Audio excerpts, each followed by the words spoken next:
So, hi Fatima, thank you so much for coming to meet us today and talking about your campaign and how passionate you are about children in care.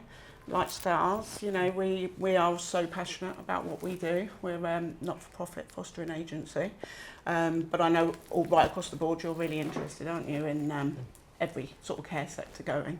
Yeah. Tell me a bit about why you have started your campaign. Yeah, Lisa, so my campaign is like Fatima's UK campaign, and it's all about children in the care system, and it's children and young people that matter. Yeah. So really what it's all about is, I was abandoned as a baby, and some would say left to die. So a neighbour heard a baby crying, hadn't seen anybody coming or going in a couple of days, so she called the police, who banged the door down and rescued the baby, which was myself. Then got took to hospital for malnutrition and nappy rash and spent 7 months there. Pleased to say I got over the nappy rash, Lisa. Well, during that 7 months then, obviously the Hackney Borough Council then made me a ward of court, which I then was spent the next 14 years of my life in children's homes. And back then in the 60s, it was very different to what it is today. I can imagine. I mean, kids then were like seen and not heard, you know, and it was quite austere. We had 20 kids in the first children's home. That's quite a lot. That's an awful lot. And really hard to sort of, nobody really sat you down to explain what was happening. Never did I get any birthday cards or any visits to say that there was somebody there. So I constantly was, you know, obviously worrying, why was I here? And I think children, what they do is they lock themselves in their brains. It's a very dark place. They can't process anything. It's very hard for them to process why they've been left, you know, the abandonment and the trauma that they're going through. And I can always remember playing in the front room in the first children's home with all the kids. It was a playroom. It faced the car park. And anybody that came into the car park, I'd always say, is that my mummy coming to collect me? And this is very true of all children, you know, that, you know, find... You know, they're left without their parents, you know, wondering what's happening, you know. It's a very traumatic experience. Terrible, isn't it? I mean, these days they have social workers and things like that and therapy, and it's better than obviously it was that, you know, all those years ago. And things are explained more, whereas now, years ago, it wasn't explained, was it? It was just you were put somewhere and people didn't talk in the same way, did they? Yeah, your emotional needs weren't met at all. No. And I would often feel like lots of the children, it was very difficult when there's a sea of emotion going on in the children's home. You know, you can find it really difficult to get your head above that parapet because the emotion, the sea of emotion all the time around you. And I always, you know, used to get up in the mornings. We had students that came in to help us in the home, and they would always try and help us get dressed, get us down to breakfast. And this particular morning I didn't want to go downstairs, and I couldn't really work out how to explain that I was probably feeling emotionally depleted. And standing at the top of the staircase, I remember Corrie calling out to me, "Fatima, come downstairs, come downstairs." Well, I was obviously in not the right headspace to explain why I didn't want to come downstairs. So the house matron called, "Fatima, come to my office," she said.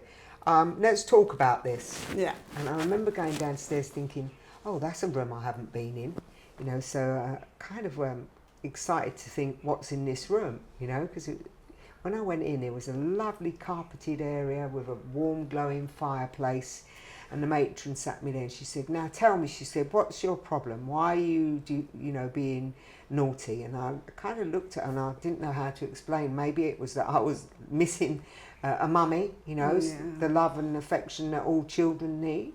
And you know, I'm very aware of that now when we talk about kids in the care system.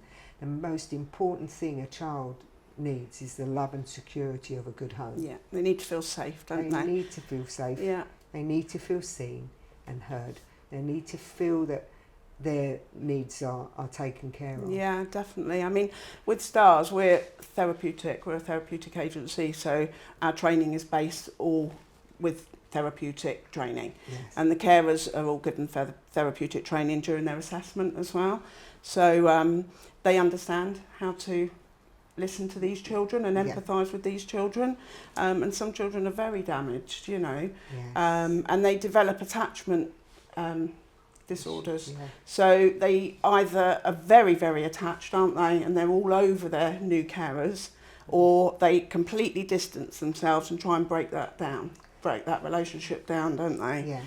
I mean, we have, as you know, there's 110,000 children in the care system as we speak, and there's a shortage of 10,000.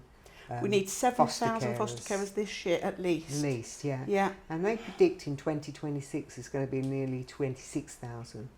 And the problem that we're facing is that, you know, there's a lot of misconceptions that are built around foster care. Yeah. And we need to address those. You know, it is possible if you're disabled to foster children.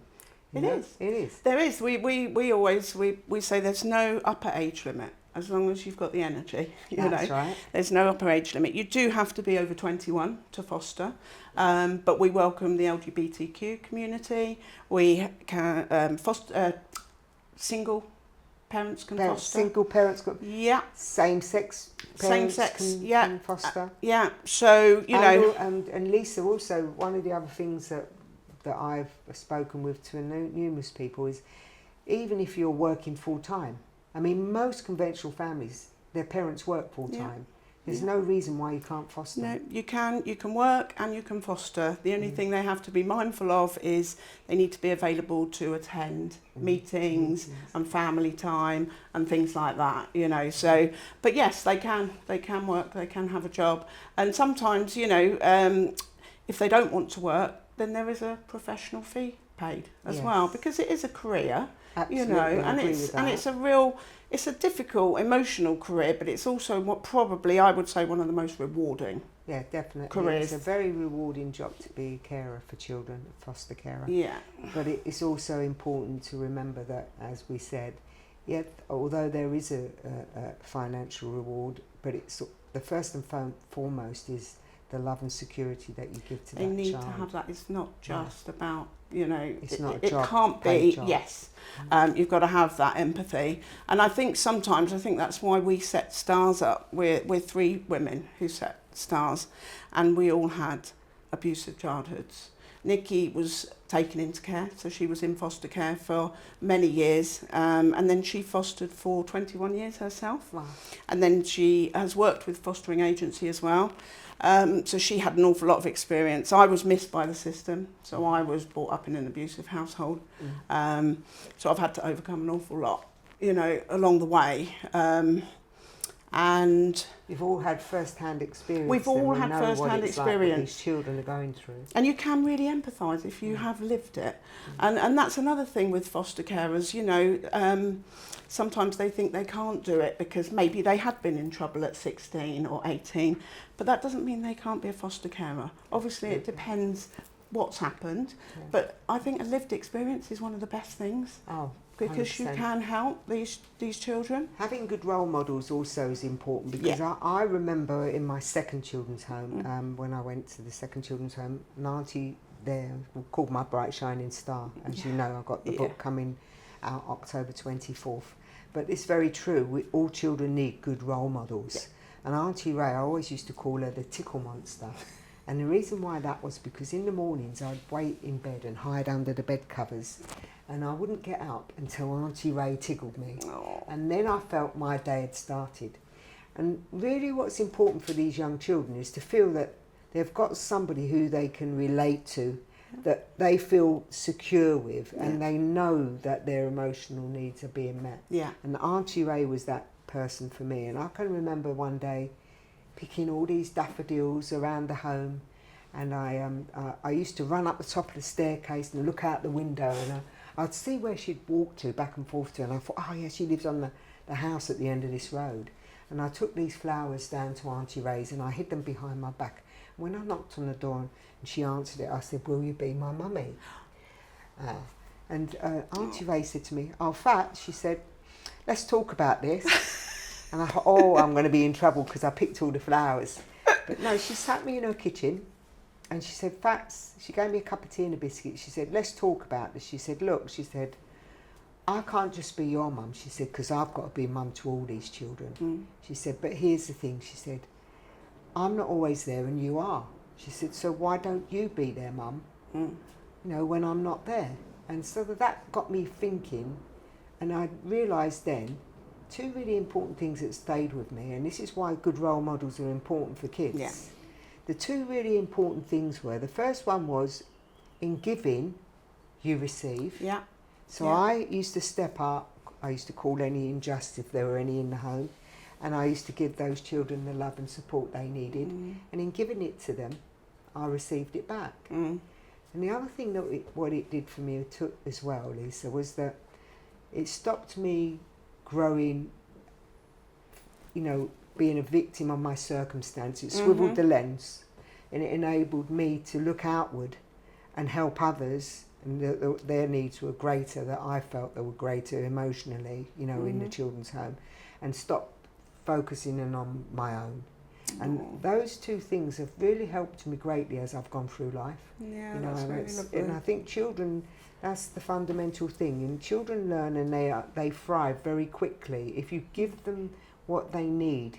You know, the love and the support, the tough love as well, and guidance. Listen, Yeah, and you just listen to what their needs are as well. Yeah. You usually find they respond Really well. Yeah, I think so, definitely. But yeah, feeling safe. I mean, what would you say to anybody who's thinking of fostering? Well, you couldn't do a better job, that's for sure. I mean, it is a job of passion. You've got to be firstly sure that the job that you're taking on is, you know, because you really want to give that love and security to that child.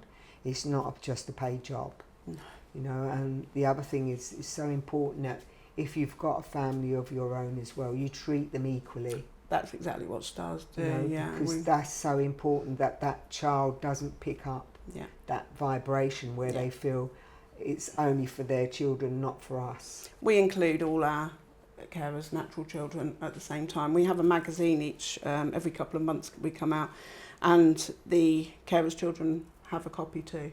So they can do the quizzes, and we do information and things like that. And there's also helplines and things on the back too.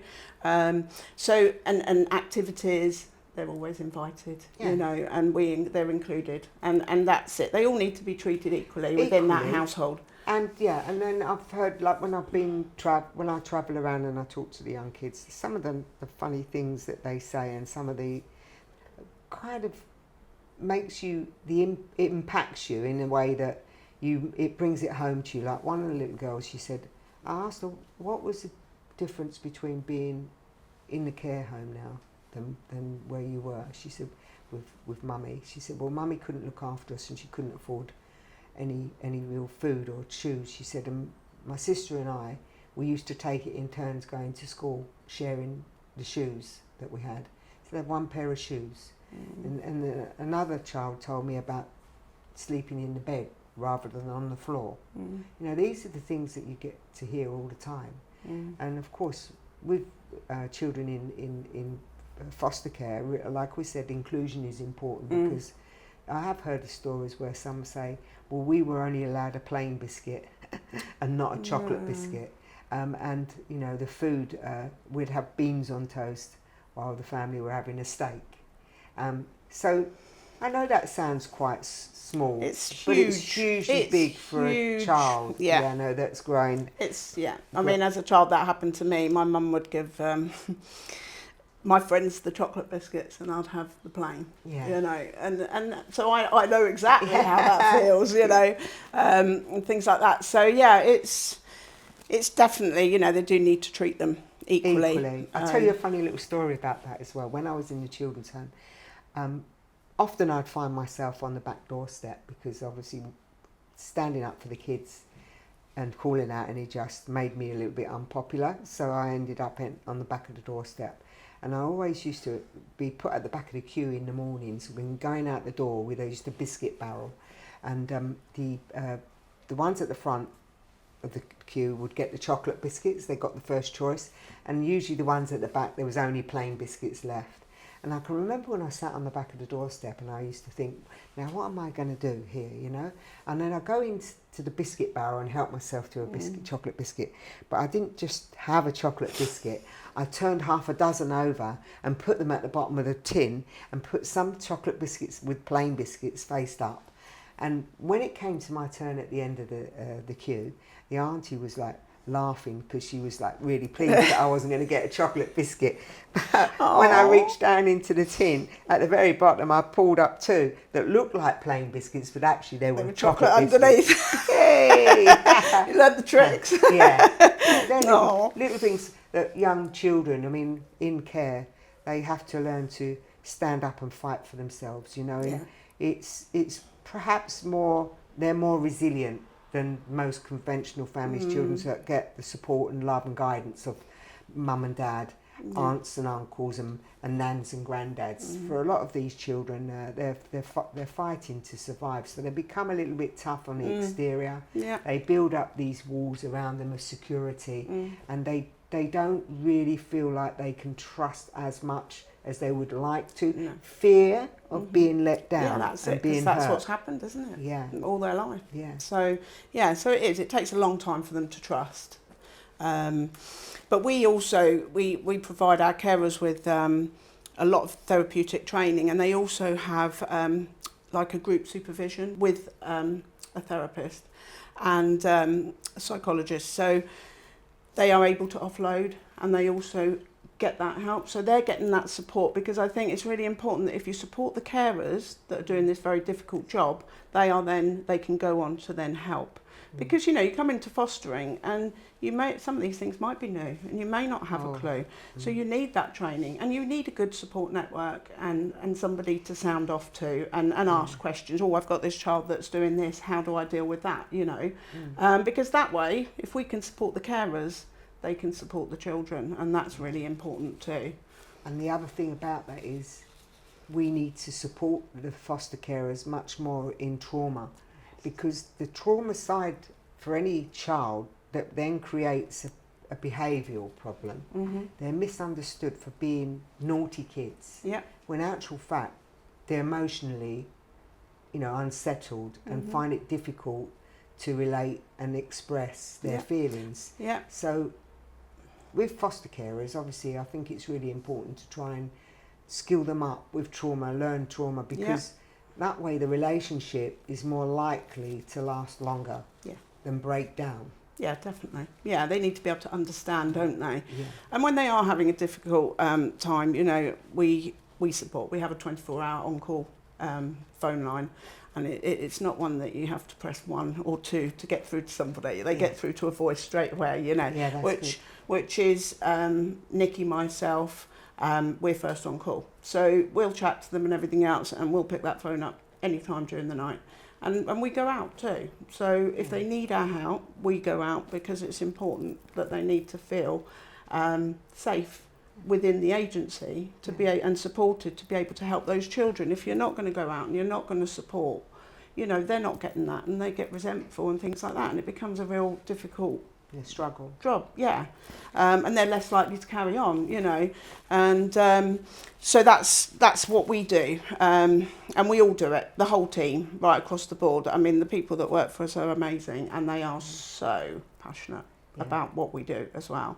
You know, I mean, I get texts from my registered manager whose day ends at 5 o'clock in the evening, but she's texting me at 10:30 at night or 11 at night with an idea or with something, and they're the people. That's you know, passion, they're drive. They're brilliant, absolutely brilliant, and you know, and obviously Starz is very small, but we're trying to build, and that's why we're trying to get the message over about recruiting foster carers. I think that's great that you're doing that. Starz do a wonderful job, you know, giving lifelines to our young people, because you know, without charities like your own, then there's going to be a whole lot more children. We're seeing now 33% of our local governments having a weekly increase of children coming into the care system. You know, and without good charities like Starz, it's really hard to actually give those children that secure, loving home. Yeah, I mean, we aren't a charity, we are a not-for-profit. Yes. So it's not classed as a charity, but it's kind of a not-for-profit. So we like to put all the money back in. So as directors, we don't take a wage. We don't take anything. In fact, we spend most of our time putting money in. I have another. I know that feeling. I have another job at so many hours a week, that earns my living, you know, and any extras that Starz needs, we all put extra money in, you know. Obviously it will get bigger and things will get easier. Yeah.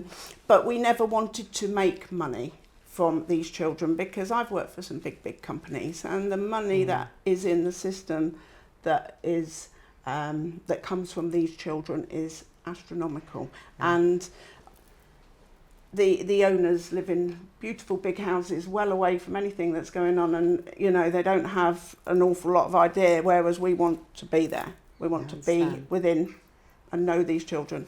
Well, with Fatima's UK campaign, how that works also is, I mean, obviously we've got a summit coming up, April 23rd, 24th, 2025 at the Guildhall in London. And the 2 days, the first day is all about shared good practice and, improving life outcomes for our kids, the service of which they provide on the ground floor level. Bringing the 4 nations together, harnessing the power of one voice, so we can make sure that we make a change and a difference to these young children's lives by helping like influencers and decision makers to hear those children's voices. Yeah. You know, and day 2 is about what society and communities can do to help improve the care that they provide also. So for instance, like county lines, probation, affordable housing, you know, mental health, like Young Minds. There's no end to the areas. I mean, homelessness was another area with a lot of our young children. 33% of our young care leavers within the first 2 years that they go independent living, as you know, end up homeless. So it's best how we can improve, you know, bringing about programs to help our young people to sustain themselves, to be able to live independently. So it's one thing saying you'll go independent living, and the government wiping their hands of their parental responsibilities, giving them £2,000 or £3,000, and that's it. No job to get them, you know, to maintain their standard where they can live a good quality of life and, you know, independently. And also to have somebody to help support them and fall back on, like with mental health and things like that, because, you know, we all have suffered that way, especially when you've had the type of upbringing. At times there are struggles. And with Starz, I mean, I'm not going to say that we are the only one in the country, because we've had a really good look, but we think we are. So when our permanently placed children are fostered within Starz, we are building a fund at the moment where the children are supported up to the age of 27. So say, for instance, they're fostered by one of our carers and then they go into independent living at the age of 19, let's say. They can call Starz at any time between that age, 18 and 27, and we will support them. So we will either offer some therapeutic support, we will signpost them, we will even financially help, but that doesn't mean obviously we're going to throw money at them, but if that's going to help them towards their future with maybe courses or training, something that's going to help them in the long term, then financially we will support them too. And they can pick that phone up to us and they will have somebody there to help them up to that age. Because they don't have the bank of mum and dad. They don't have the, as we said earlier, you know, nan or granddad, aunts or uncles. They're on their own, and I think it's hugely challenging for our young people today. And chronologically as well, they are younger. Children in care are younger as well, aren't they? They're sometimes not the age that they are, you know, so they do need that support. And I mean, I know with my own children, you know, you know, at 18, they're still babies, really. Of course. They still need loads of support. I know, most families now, conventional families, children don't leave home before they're about 26, 7 and maybe older. It's very hard to get a foot on the ladder, and, you know, but that's also with the support of their family. That's it. I mean, it's interesting, Starz, what they're doing, and also with what we're doing with regard to the summit. It's all about bringing that collaboration together. It is working together, isn't it? Yeah, partnerships, because there's a lot of good stuff out there, Lisa, but it's all spattered all over the place. Nobody talks amongst each other, which I find you know, amazing, really. We're all working in the same area, trying to support these young children and people, and yet nobody's collaborating. So the idea really is to bring that collaboration and that partnerships together to improve the opportunities and work together to improve these young lives. That future generations beyond ours then have something positive in place, so when they come into care, it's the early intervention side, because who and what they become will decide what society ends up. Yeah, that's exactly it. We know that children are our future, so building happier lives, better communities and a nicer kind of society is key. But also being able to help these children when they come into the care system to understand that you're not going to be forgotten. This is, you're not invisible. There is programs. We will build in programs into your life where you can go through the care system, out and beyond, and know that there's something there. They're for valued future. and they matter. Yeah, exactly. Yeah, definitely. No, it's good. So we do programs also, Lisa. Just so you know. Do you? Yeah, we work in collaboration with the England Football Trust. All right. And that's to do the power of sport and the power of arts and the power of technology. These three programs are there to help children skill up, life skills, because then they can, hopefully use those same skills when they move into jobs. Often these programs, what they give them is a chance to work in a safe haven, away from harm's way, being targeted, groomed, and our young girls being sexually abused because they're vulnerable, and get them into these programs, which then also helps them to move into jobs eventually, because a lot of these programs have got jobs attached. So we've got private companies that come in that help with the apprenticeship side. So some new companies, because we're asking the public to start thinking more about what is it they can do. Where can they improve, these young children's lives, especially those within your own community, because you know as well as I do, years gone by, there used to be community events.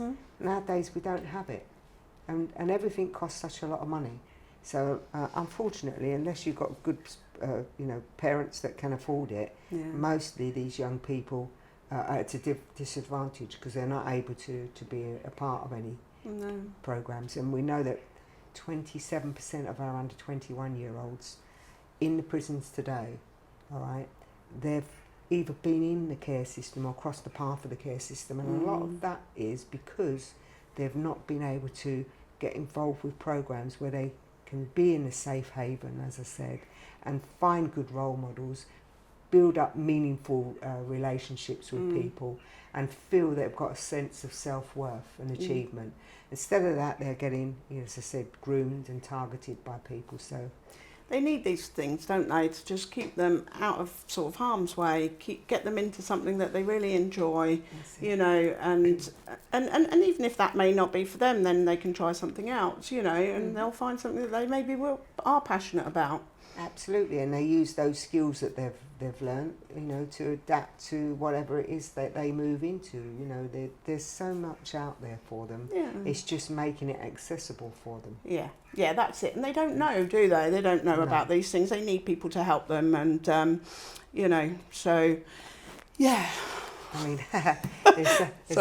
there's a lot to talk about where children are in care are concerned, and in foster care, what more we can do to support them, and that's really what it's about. We've come to a crossroads now, I think, where we need to start thinking about the future and how we can improve their life outcomes. Yeah, no, I'll tell you a funny story. Like we were talking about, obviously supporting these young people within our community. And there was a young lad on my Facebook, and he'd just put, it wasn't on my Facebook, it was, like the marketplace, the groups, the area groups and things, and he'd put on this, and he was moving out, he was in care, and he was going into independent living. He was nearly 18, and he was trying to save some money for when he's got, and his message was brilliant. It was so articulate, and it was so well mannered, and everything else. And I thought, oh, I love this child already, And so I messaged him, and I said, I've got some gardening if you'd like to come. And so we've had a good old chat, and he's going to get the train. I'm going to pick him up from the station, and he's going to do some gardening for me. But I think things like that as well, encouraging, Really? you know, and I think you've got, some people would be Keep it put real. off by having a child who's been in care come to their house and do something. And I think they need more support like that. They need, especially when they're willing to put something like that out there, you know, It's so and go and important to work keep for, life as you know, as ordinary as it gets, you know, because there's nothing different about a child in care to a child that comes from a conventional family. So it's really important to just keep it as it should be, you know, living life in the way that we all know it to be, whether it be going out and doing the gardening, doing our chores, washing up, wiping up, all these things that, you know, that hopefully most families teach their kids, you know. And for our children in the care system, as part of inclusion, that makes them feel to be included. That's it. They do, yeah. But I think when people don't know or understand the care system, maybe never been involved, you know, had an idyllic life and things like that, they see it maybe slightly different, and it's just, I'd like to get it out there, you know, so these children are supported and they are included. Along with everybody else. Well, I've got a little story for you as well. It comes out on October the 24th. It's called My Bright Shining Star. Hopefully that, you know, this will help others to understand what children in the care system go through. It's ideally, hopefully, going to be helpful to families, for asking families to open their hearts and their homes to giving these young children the love and the support they so dearly need. And it's also an opportunity for me to bring in some real needed funds that we can raise for it, because it's gifted to children in the care system. It's for Fatima's UK campaign, so all proceeds go to that, and enable for a child to take part in programs that we were talking about earlier, you know, sport, technology or arts. Most of these things come at a price. For a child to do a program once a week, it's £20, and for a whole year to be engaged in one of these programs, it's £1,000. So we are always constantly with Fatima's UK campaign looking to do fundraising to engage these young people, keep them out of harm's way. And the other thing we've put together is a children's anthem, which you all know all about, Lisa, because Lisa's son, Harrison, is singing it. So it's together with Zach Starkey, who's Ringo Starr's son, and Sean Ryder, who I was in the jungle with. We got together and we decided that it's nice to be able to bring a song out for children like Band-Aid years ago, with you know, for our young children in the care system to be able to be seen, heard and valued, and to raise as much profile and awareness as we can to hopefully, you know, get more people to come forward to be foster carers. Yeah, definitely. And also, you know, hopefully one day we will see the numbers come down, you know, the children that go into care. And also with this song, it will help raise very needed funds again to keep these young people in working programs, to help bring that awareness and educate people's way of thinking and understanding what these children go through. It's amazing as well, isn't it? It's an amazing way of doing that and raising those funds, and having, you know, having this song out there. And obviously I am Extremely quite biased proud, Mum. and very proud. Yeah, so you should be. No, Harrison's got a wonderful theatrical voice. We've got a few celebrities also that have come aboard to help. We've got Johnny Depp strumming away on his guitar. I'm just so excited to hear it. And there'll be a video that comes out as well, so watch that space. Yeah, and we're working on a song as well that obviously we'd like to work with you. I know it's going to be after your summit and everything else, because it's going to be the following Christmas. Yes. But we have a song where Harry is singing as well, and we're having a few people in the children's choir on there. That'd be wonderful. And it's going to be a Christmas song, and that's going to help raise funds to carry on, obviously, helping these children with their, you know, to belong with these sports and arts and things like that. So, you know, it's all good. It's brilliant. Well, thank you, Lisa. It's been really lovely talking with you. Yeah, it's been amazing. Thank you so much, Fatima, for your time. If you are interested at all in fostering, then please have a look at our website. It's Starz, S-T-A-R-Z, fostering, CIC.co.uk. We also are on Facebook and Instagram and LinkedIn. So please get in touch if you'd like any advice or you've considered fostering at all. We'd love to hear from you. Thank you. Find more about Fatima's campaign if you go online, which is fatima'sukcampaign.com. Also support my challenges. I've just got back from Everest Base Camp, and I'm now about to, in September, go to the Pyrenees to do the Pyrenees Challenge, which is the Bay of Biscay to Spain and back. And it's all for, you know, raising funds for Fatima's UK campaign. So if you can help Starz or Fatima's UK campaign, please do so. Thank you very much.